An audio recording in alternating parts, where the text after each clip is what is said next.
నా పేరు డాక్టర్ సుష్మా. నేను అసిస్టెంట్ ప్రొఫెసర్గా college of veterinary science Rajendra నగర్లో గొర్రెల ఫారంలో పనిచేస్తున్నాను. మరి ఈరోజు మనం చూసుకున్నట్లయితే నూతనంగా గొర్రెల పెంపకము గొర్రెలు లేదా మేకల పెంపకము ప్రారంభించే వారికి సూచనలు కొద్దిగా చూసుకుందాము. మరి గ్రామీణ ప్రాంతంలో కానీ లేదంటే నిరుపేద యువత కానీ ఎవరైనా ఉద్యోగ అవకాశాలు లేని వాళ్ళు కూడా మరి ఈ జీవాల పెంపకము చేసుకొని లాభాలు గడించవచ్చు. కొద్దిపాటి శాస్త్రీయ పరిజ్ఞానము పెంపొందించుకొని మరి వీటిని శాస్త్రీయ పరంగా శాస్త్రీయ దానా ఇచ్చి సైంటిఫిక్ రేరింగ్గా చేస్తే కనుక ఎంతగానో లాభాలు గడించవచ్చు. మరి ఈ మధ్య కాలంలో చూసుకున్నట్లయితే పొట్టేలు పిల్లల పెంపకము ఎంతగానో లాభదాయకంగా ఉంటుంది. మరి పొట్టేలు పిల్లల పెంపకం కానీ జీవాల పెంపకం కానీ ముందుగా మనం ప్రారంభించుకోవాలనుకున్నప్పుడు మరి కొద్దిపాటి సూచనలు తీసుకోవాల్సిన అవసరం, జాగ్రత్తగా మెయింటైన్ చేయాల్సిన అవసరం ఎంతగానో ఉంది. మరి ఈ జీవాల పెంపకంలో మనము సెలెక్ట్ చేసుకునే విధానం కానీ ఎట్లాంటి బ్రీడ్ని సెలెక్ట్ చేసుకోవాలి, ఏ ప్రాంతానికి అనుకూలమైనవి చూసుకోవాలి అనేదిగా ముందుగా మనము చూసుకోవాలి.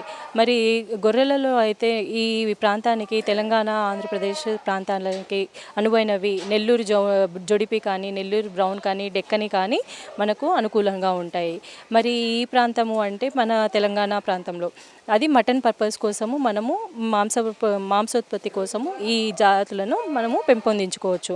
మరి అలాగే నార్త్ ఇండియా సైడ్ అట్లాంటి వాటిలో చూసుకున్నట్లయితే ఉన్ని కూడా చాలా బాగా వస్తుంది కాబట్టి వాటికి అవి కూడా మనము డిమాండ్ ఎక్కువగా ఉంటుంది. కాబట్టి మరి ఈ వాతావరణానికి మనకు మాంసోత్పత్తికి అనువైన జాతులను ముందుగా ఎంపిక చేసుకోవాలి. అలాగే మరి మేకలు చూసుకున్నట్లయితే ఉస్మానాబాదీ కానీ, మహబూబ్నగర్ గోట్స్ మేకలను కానీ మనము ఎంపిక చేసుకోవచ్చు.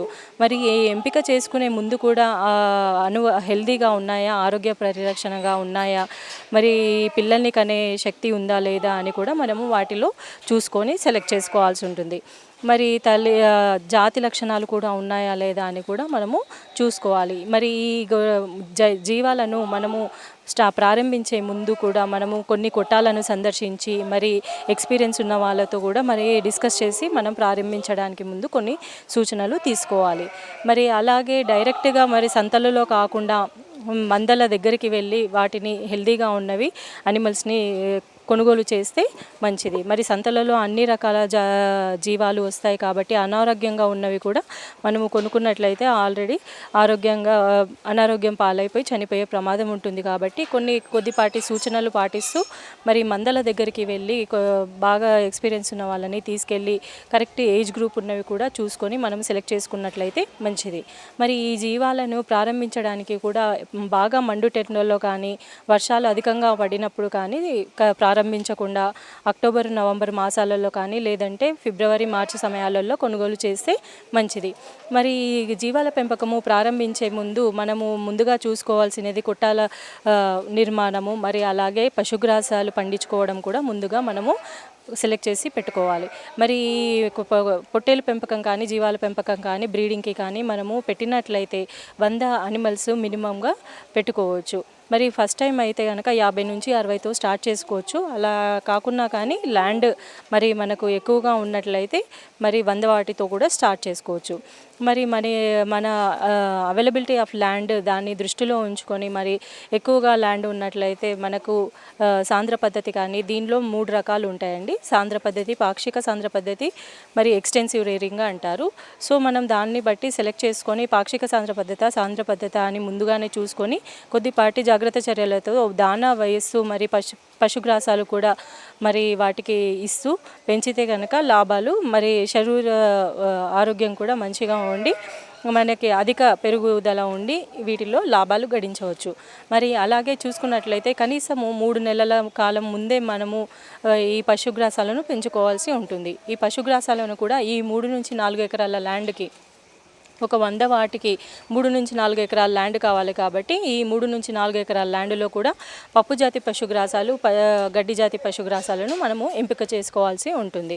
మరి ఈ 3:1 రేషియోలో గడ్డి జాతి పశుగ్రాసాలు, మరి ఒక భాగము వచ్చేసి పప్పు జాతి పశుగ్రాసాలు మనము పెంచుకోవాల్సి ఉంటుంది. ఈ గడ్డి జాతి పశుగ్రాసాలలో కూడా మరి వివిధ రకాలు పెరినియల్స్ అంటాము. ఒకసారి నాటుకున్నట్లయితే మరి 5 నుంచి 6 సంవత్సరాల వరకు మనకు కంటిన్యూస్గా ఫాడర్ సప్లై ఉంటుంది. ఉంటుంది కాబట్టి పెరినియల్స్ కోఫోర్ కానీ సూపర్ నేపియర్ ఏపీబీ అని ఇట్లాంటివి ఏవైనా మనం సెలెక్ట్ చేసుకొని నాటుకున్నట్లయితే మరి 90 డేస్కి ఫస్ట్ కట్ వస్తుంది కాబట్టి ముందుగానే 3 నెలల ముందు మనం ప్లాన్ చేసుకొని పెంచుకోవాలి. అలాగే మరి లెగ్యూమ్స్లో చూసుకున్నట్లయితే పప్పుజాతి పశుగ్రాసాలు కౌపీ కానీ ల్యూసన్ బర్సీమ్ చలిని ఇష్టపడే పంటలు అనమాట ఇవి. సో ఇవి కూడా ఏవన్నా మనము వేసుకొని 2:1 రేషియోలో వాటికి అనిమల్స్కి ఫీడ్ చేయాల్సి ఉంటుంది. మరి అలాగే ఈ పశుగ్రాసాలతో పాటు దానా కూడా కాన్సన్ట్రేట్ ఫీడ్ అంటాము.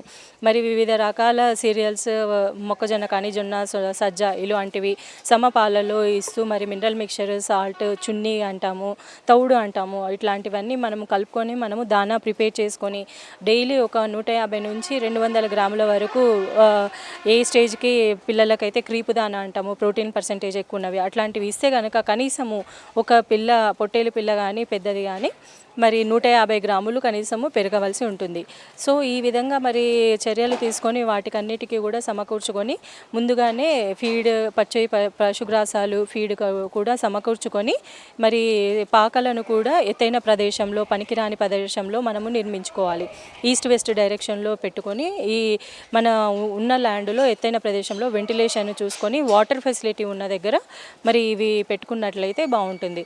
మరి అలాగే ఈ పాకలకి కూడా ఎక్కువగా కాస్ట్ ఇన్వెస్ట్ చేయకుండా మరి అనిమల్స్ మీద ఎక్కువగా కాన్సన్ట్రేట్ చేసి మరి పాకలు తర్వాత మనం పర్మనెంట్గా కట్టాలనుకున్నప్పుడు సిమెంట్ కానీ ఆస్బెస్టాస్ షీట్స్ అట్లాంటివి వేసుకొని చేసుకోవచ్చు. లేదంటే తాటాకులతో కానీ తక్కువ కాస్ట్ లో కాస్ట్లో అయిపోయేటట్లు మనము చూసుకోవాలి. అలానే మరి కరెంట్ ఫెసిలిటీ మరి చుట్టూ ఫెన్సింగ్ వేసుకొని మరి ఈ ప్రిడేటర్స్ కుక్కల బారి నుంచి కానీ దొంగల బారి నుంచి కూడా కాపాడుకునేటట్లు చూసుకోవాలి. మరి ఎప్పటికప్పుడు వీటన్నిటిని చూసుకుంటూ మరి ప్రతి 6 నెలలకి ఈ పొట్టేలు పిల్లల పెంపకం అయితే ఆదాయ వ్యయాలు ఎక్కిస్తాం కాబట్టి మరి ఈ 6 నెలల కాలంలో మనము దావనా కానీ నీళ్లు మరి వాటికి సంబంధించిన నట్టల మందులు కూడా మనము సమకూర్చుకోవాలి. మరి ప్రతి 3 నెలలకు ఒకసారి నట్టల మందులు తాగించుకుంటూ సీజనల్ వ్యాక్సిన్స్ అంటారండి. ఆ సీజనల్ వ్యాక్సిన్స్ మరి పురుగు కొట్టేది కానీ ఈటీ అంటారు షీపాక్స్ బ్లూ టంగ్ ఎఫ్ఎండి ఇట్లాంటివన్నీ కూడా సీజనల్ వ్యాక్సిన్స్ కంపల్సరీగా వేసుకుంటూ ఈ శాస్త్రీయ పరిజ్ఞానంతో మనము పెంపొందించుకున్నట్లయితే ఎక్కువగా లాభాలు గడించవచ్చు.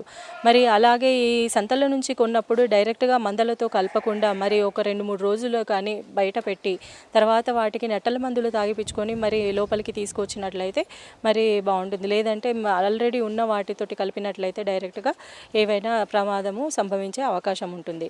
మరి అట్లాగే పొట్టేళ్ళని సపరేట్గా మరి పిల్లలను సపరేట్గా ఇచ్చి మరి వాటికి సరిపడా దానా క్రీపు దానా కానీ లాక్టేషన్లో ఉన్నప్పుడు పాలిచ్చే తల్లులకి వేరే దానా అట్లా పచ్చి పశుగ్రాసాలు సపరేట్గా పెట్టి సిక్ అనిమల్స్ ఉంటే అవి కూడా సపరేట్గా పెట్టి రేట్ చేయడం వల్ల మనకు లాభాలు అధికంగా ఆశించవచ్చు. మరి అలానే పిల్లలకి నేలకి నాకకుండా నేలలో మరి సూక్ష్మజీవాలు ఉండి మరి డెఫిషియన్సీ ఉన్నట్లయితే నేల నాకితే మరి ప్రమాదము పరుడు రోగం వస్తుంది కాబట్టి మరి అలాంటివి కాకుండా ఖనిజ లవణాల మిశ్రమాలు ఇటుకలు కూడా పాకలలో వేలాడి తీసుకునేటట్లు ముందుగానే జాగ్రత్త చర్యలు తీసుకున్నట్లయితే బాగుంటుంది. మరి అలానే ఫుడ్ బాత్ కూడా మెయింటైన్ చేస్తూ మరి ఎక్టోపారాసైట్స్ లేకుండా పిచికారీ చేసుకుంటూ వేపాకుది పొగ వేసుకుంటూ మరి అన్ని జాగ్రత్త చర్యలు దోమ కాటుకు కూడా మరి డిసీజెస్ వస్తాయి కాబట్టి ఇవన్నీ లేకుండా తగు జాగ్రత్త చర్యలు తీసుకున్నట్లయితే జీవాల పెంపకము ఎంతగానో లాభదాయకంగా ఉంటుందని చెప్పవచ్చు. మరి పొట్టేళ్ల పిల్లల పెంపకం చూసుకున్నట్లయితే మనము 3 నెలల వయసు ఉన్నవి తల్లి నుంచి వేరు చేయబడినవి కనీసము 8 నుంచి 10 కిలోల శరీర బరువు ఉన్నవి మనము చూసుకోవాలి. మరి కనీసము 10 కిలోల బరువు లేనప్పుడు మరి తెచ్చుకున్నట్లయితే కనుక మరి ఫామ్కి తెచ్చుకున్న తర్వాత తక్కువ కాస్ట్ అని అనుకొని మనం తెచ్చుకుంటే కనుక అవి మరణించే అవకాశము ఉంటుంది. కాబట్టి ముందుగానే కొంచెం కాస్ట్ ఎక్కువైనా కానీ health of the animal important అండి. అది చూసుకొని మనం తెచ్చుకున్నట్లయితే మరి ఎక్కువగా గ్రోత్ ఉంటుంది. వాటిని కూడా సంరక్షించుకోవచ్చు. ఈ 3 నెలలవి మరి 10 కిలోలు ఉన్నవి తెచ్చుకున్నట్లయితే ఒక 6 నెలల కాలం పాటు మనము షెడ్లలో పెంచి మరి 9 నుంచి 10 నెలల వయసు వచ్చినప్పుడు కనీస బరువు ఒక 20 నుంచి 25 కిలోల వెయిట్ వచ్చినప్పుడు మనము వాటిని అమ్మేసుకోవచ్చు. ఇది పొట్టేలు పిల్లల పెంపకం అండి. మగవాటిని మాత్రమే తీసుకొచ్చి మనము పెంచి 6 నెలల తర్వాత అమ్మేసుకుంటాము. మరి బ్రీడింగ్ దశకు వచ్చేసరికి చూడి ఉన్నవి కానీ 2 సంవత్సరాల వయసు 1.5 నుంచి 2 సంవత్సరాల వయసు ఉన్నవి లేదంటే ఒక పిల్ల తల్లులు ఉన్నవి లేదంటే చూడి కట్టినవి కూడా మనమే తీసుకోవచ్చు. ఒక 25 మేకలకు కానీ 25 గొర్రెలకు కానీ ఒక పొట్టేలు ఉండేటట్లు చూసుకొని మనము తెచ్చుకున్నట్లయితే తర్వాత ఒక 5 నుంచి 6 సంవత్సరాల వరకు అవి పిల్లలు వచ్చినట్లయితే ఆ పిల్లలను కూడా మనం పెద్ద చేసి అమ్ముకోవచ్చు. లేదంటే పిల్లలని అమ్ముకున్నాక కూడా మనకు సీడ్ పర్పస్ చాలానే బాగా ఉంటుందండి, లాభదాయకంగా. సో ఈ విధంగా మరి అది అన్నీ చూసుకొని మనం సెలెక్ట్ చేసుకున్నట్లయితే బాగుంటుంది.